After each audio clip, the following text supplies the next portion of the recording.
Apprenez à envoyer un message aux personnes ou aux contacts que vous avez dans votre téléphone. Dites-moi, sur Facebook, vous avez combien d'amis? Vous avez plus de 200, 400 000, 500.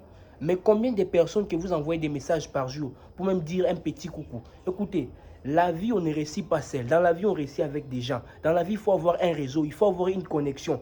Tu as un ami qui est docteur, il faut l'écrire. Ah, mon ami, comment tu vas? Tout ça, même pour lui dire même bonjour. Je voulais juste simplement te dire bonjour. Juste une petite phrase là d'amour, d'affection, de considération, ça touche. Il faut avoir des réseaux en cas de besoin. Tu sais que ta fille est malade. Tu peux appeler, mon cher, toi tu es docteur, quel hôpital que tu peux me conseiller? Va te dire, mon frère, évite l'hôpital. À l'hôpital, on enlève les reins. Il faut faire attention, on va t'enlever les reins, on va te vendre l'estomac. Il y aura des amis. Tu as un problème de visa, il faut avoir un ami qui travaille là-bas à l'ambassade. C'est ça, il faut avoir des réseaux. Mais aujourd'hui, vous êtes là, vous négligez les gens. Ça soit vos amis que vous avez étudié avec à l'école, les gens que vous avez connus dans les quartiers, à l'université, à l'église, mais vous négligez les gens là.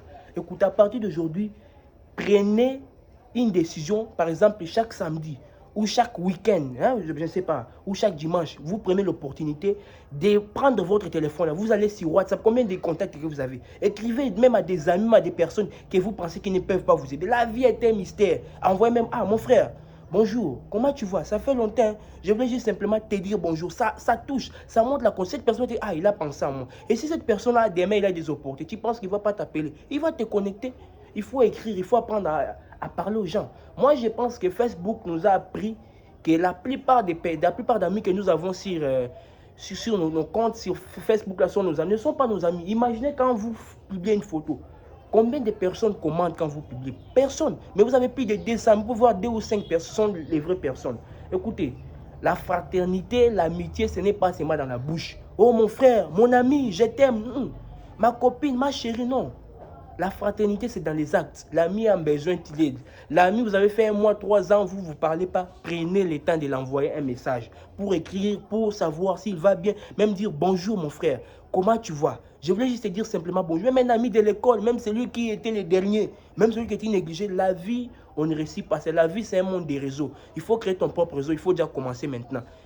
Ne prenez pas les contacts des gens pour garder dans votre téléphone comme une bibliothèque. Écrivez. Sélectionnez par exemple par jour, je vais écrire 2 ou 3 personnes. Et quand même vous partez en route ou bien dans une auditoire quelque part, faites l'effort chaque jour avant de rentrer chez vous à la maison le soir. Faites l'effort de prendre même un contact. Je ne sais pas, vous dites quoi en français les francophones? Une contact ou bien un contact, ça dépend.